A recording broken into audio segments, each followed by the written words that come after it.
Pembekuan sementara TikTok dilakukan Komdigi karena TikTok menolak memberikan data yang mencakup informasi traffic, aktivitas live streaming, serta data monetisasi termasuk jumlah dan nilai pemberian gift atas dugaan aktivitas live streaming yang memuat konten judi online selama masa unjuk rasa di akhir Agustus lalu. Benarkah pembekuan izin TikTok semata-mata untuk berantas judol atau ada hal lainnya? Kita bahas bersama anggota Komisi 1 DPR fraksi PKB Oleh Soleh dan juga ada Direktur Eksekutif Amnesty International Indonesia Usman Hamid. Selamat petang semuanya. Selamat petang, Cindy. Oke, Kang Oleh, TikTok kan bilang punya prosedur internal sendiri dalam menanggapi permintaan data. Komdigi sendiri rujukannya adalah peraturan menteri. PSS swasta wajib beri akses sistem data elektronik untuk pengawasan. Nah, saat ada tarik-menarik kebijakan seperti ini, tepatkah pembekuan sementara yang diambil pemerintah? Saya rasa DPR mengapresiasi ketegasan Komdigi dalam menjalankan undang-undang maupun peraturan yang berlaku di Indonesia, terutama dari sisi soal penyelenggaraan sistem elektronik dan juga penyelenggaraan media sosial ya. Nah, perlu digarisbawahi bahwasanya akses untuk mendapatkan informasi secara luas dan secara akurat bagi pemerintah kepada setiap platform ini merupakan sebuah kewajiban ketika diindikasikan ada kegiatan-kegiatan ilegal atau kegiatan-kegiatan melanggar hukum misalkan. Nah, oleh sebab itu rasa-rasanya kita harus mendukung pemerintah dalam membangun ekosistem digital yang kondusif, ekosistem digital yang edukatif, ekosistem digital yang mempersatukan, bukan malah mempecah belah. Nah, oleh sebab itu sekali lagi DPR mendukung 100% atas tindakan Komdigi dalam rangka pembenahan. Ini garis bawahinya adalah dalam rangka pembenahan bagaimana tidak ada lagi platform-platform yang memberikan ruang kepada para pelaku cybercrime lah misalkan. Nah ini enggak. Kalau misalkan ada pertanyaan lagi, bagaimana dengan pihak-pihak yang merasa dirugikan? Mereka live untuk berdagang, mereka live untuk talent-talent yang lain. Saya rasa masih ada platform digital di Meta, ada di YouTube kah, ada di Facebook kah, ada di IG kah, kan masih ada. Mereka masih bebas untuk live di platform-platform yang taat pada aturan Indonesia. Oke, kalau gitu saya ke Mas Usman dulu ya. Nah, Mas Usman, kalau Komdigi kan bilangnya TikTok hanya memberikan data parsial soal aktivitas TikTok di 25 sampai 30 Agustus 2025. Salah satunya yang disoroti adalah soal aktivitas live streamingnya yang diduga terindikasi adanya aktivitas judi online. Ini langkah yang tepatkah sebenarnya? Anda melihat ada hal lain, alasan lain nggak dari dari upaya yang dilakukan oleh pemerintah ini? Ya, sebenarnya kalau memang tujuannya adalah untuk mengetahui apa yang terjadi di dalam demonstrasi dan kerusuhan akhir Agustus itu memang cukup positif ya. Tetapi apakah permintaan Komdigi misalnya diletakkan di dalam kerangka penyelidikan untuk mengungkap peristiwa kerusuhan yang bersifat pro justisia? Misalnya, apakah memang penyelidikan yang dilakukan oleh pemerintah saat ini dimaksudkan untuk memeriksa seluruh percakapan atau percakapan tertentu termasuk siaran langsung di TikTok yang memang berhubungan dengan terjadinya kerusuhan? Kalau iya, apakah memang ada misalnya upaya hukum yang lebih resmi ditempuh oleh pemerintah? Sebenarnya pemerintah bisa mengupayakan melalui katakanlah penetapan pengadilan atau perintah pengadilan agar di dalam permintaan akun-akun yang katakanlah dianggap melakukan pelanggaran dalam konteks siaran langsung atau percakapan lainnya yang berhubungan dengan demonstrasi dan kerusuhan, itu betul-betul bisa diperiksa dengan baik untuk kepentingan keadilan, untuk kepentingan proses hukum. Yang kedua adalah kepentingan hak asasi manusia dari para pengguna TikToknya juga harus dijaga. Baik itu dalam konteks kebebasan berekspresi maupun juga dalam konteks misalnya menjalankan kegiatan-kegiatan ekonomi masyarakat. Gitu. memang benar ada platform lain yang bisa dipakai, tetapi platform TikTok dipandang paling efektif karena kecepatannya dan karena persebarannya yang sudah sangat luas di Indonesia. Tapi sekali lagi, sebenarnya kalau memang pemerintah ingin menelusuri komunikasi, percakapan, atau siaran langsung di dalam live TikTok, di dalam aksi unjuk rasa dan kerusuhan di akhir Agustus itu, sebaiknya diletakkan di dalam kerangka penyelidikan.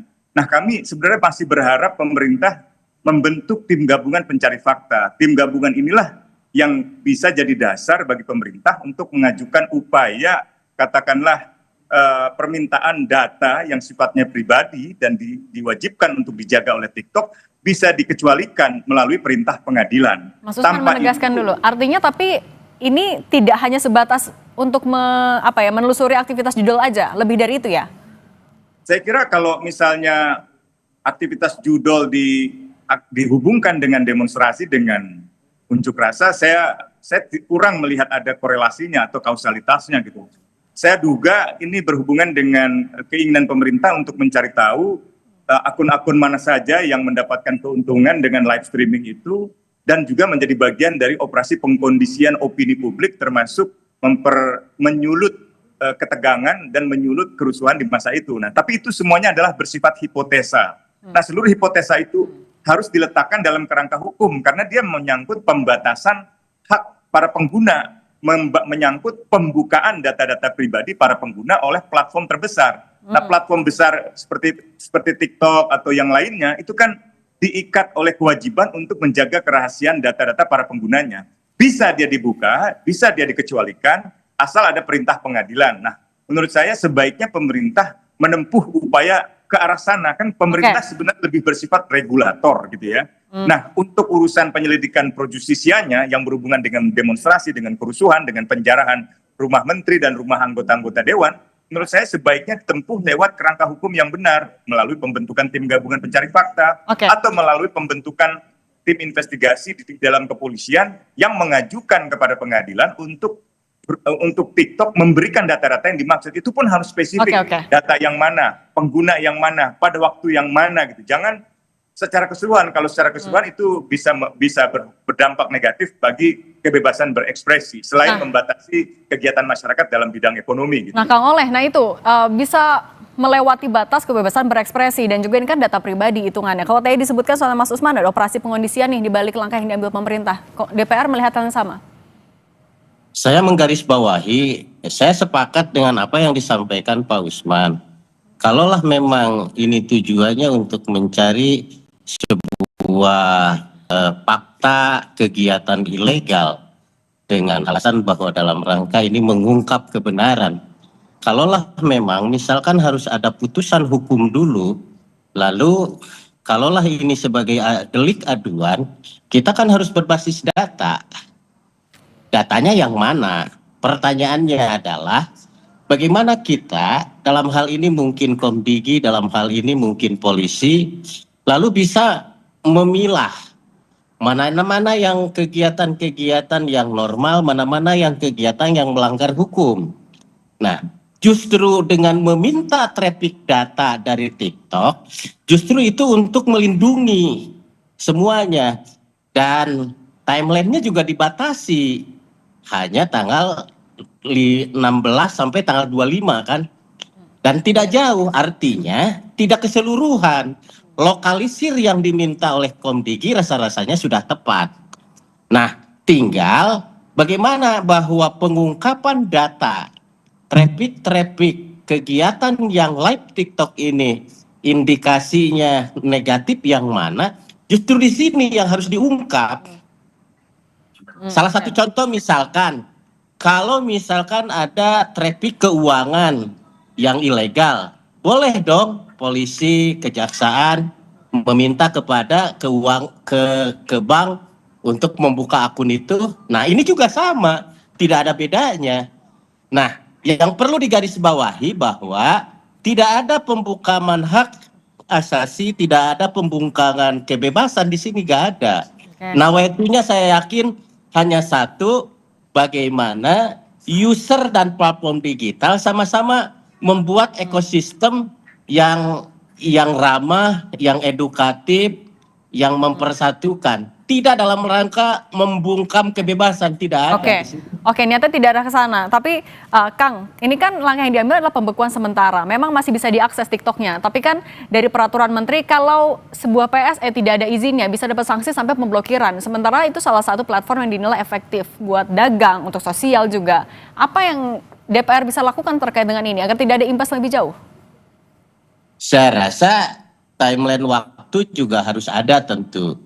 Karena memang kalau memang TikToknya tidak kooperatif, ya saya rasa bisa dilakukan pembekuan permanen kalau tidak kooperatif. Nah, negara wajib dong melindungi warganya yang lain. Oke, membuka kepada pedagang, tetapi ancaman bagi yang lain kan nggak boleh. Negara harus mengamankan semua pihak, dari Sabang sampai Merauke. Nggak boleh ada satu warga pun yang terancam. Dan tidak boleh ada satu warga pun yang melakukan kegiatan ilegal. Kang Oleh mau menegaskan. Negara harus menghormati kebebasan. Negara harus memberikan ruang kepada kelompok-kelompok UMKM dan yang lain-lain. Negara harus memberikan jaminan keamanan kepada yang mengekspresikan kebebasan. Tetapi negara tidak boleh memberikan ruang kepada siapapun untuk mengintimidasi atau menghalalkan segala cara. Nah kalau gitu Mas Usman, tapi bisakah seperti itu yang disampaikan oleh Kang Oleh? Ya kalau tutup permanen ya tetap saja banyak sekali kena dampaknya. Ya, jadi negara memang berwenang untuk mengambil tindakan misalnya terhadap TikTok atau platform lainnya. Nah pertanyaannya apakah pemerintah, khususnya Komdigi, dapat dikatakan cukup mewakili negara di dalam Undang-Undang Hak Asasi Manusia untuk membuka data pribadi, untuk mengungkapkan data-data yang menyangkut percakapan di dunia internet, setidak-tidaknya harus melibatkan pengadilan. Dengan kata lain, ada unsur pemerintah, termasuk ada unsur penegak hukum di dalam pemerintah seperti polisi, seperti jaksa, yang meminta kepada badan yudikatif, yaitu misalnya pengadilan. Sampai di titik itulah maka bisa disebut negara. Tapi kalau hanya pemerintah secara sepihak, saya kira itu tidak bisa. Jadi pertama harus dilihat aspek hukumnya, legalitasnya. Ada nggak kewenangan Komdigi untuk membuka data-data yang dimaksud?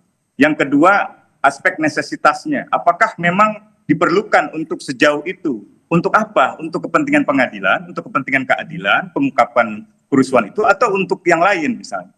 Lalu yang ketiga, harus proporsional. Gitu. Oke, dari segi waktu cukup proporsional, hanya berapa hari, tapi siapa yang diminta data-datanya itu? Itu kan juga harus secara spesifik. Apakah ada temuan awal di dalam investigasi kriminal polisi, misalnya di cybercrime, polisi yang menemukan indikasi kuat, ada pengguna akun TikTok tertentu yang melakukan live streaming tertentu pada jam tertentu. Perlu saya sampaikan di ini, Pak. Saya perlu luruskan dulu. Saya rasa ini Komdigi juga minta secara umum, tidak menunjuk akun A, akun B, akun C. Dia hanya meminta range waktu di 16 sampai 25 kan seperti itu. Dan itu tidak justru nggak bisa Pak. Kalau begitu malah nggak bisa random, bisa terkena siapapun yang sebenarnya tidak berhubungan. Itulah sebabnya perlu ada upaya terlebih dahulu dari pemerintah, misalnya melalui kepolisian, untuk melakukan penyelidikan awal, untuk melakukan investigasi awal. Kan ketika pemerintah menunjukkan, oh tanggal 17 sampai tanggal 25 itu pasti ada dasarnya. Kenapa tanggal-tanggal itu yang dipilih gitu? Apa dasar persoalannya? Polisi sedang melakukan penyelidikan kan hari ini, dan sudah ada beberapa orang yang ditetapkan tersangka.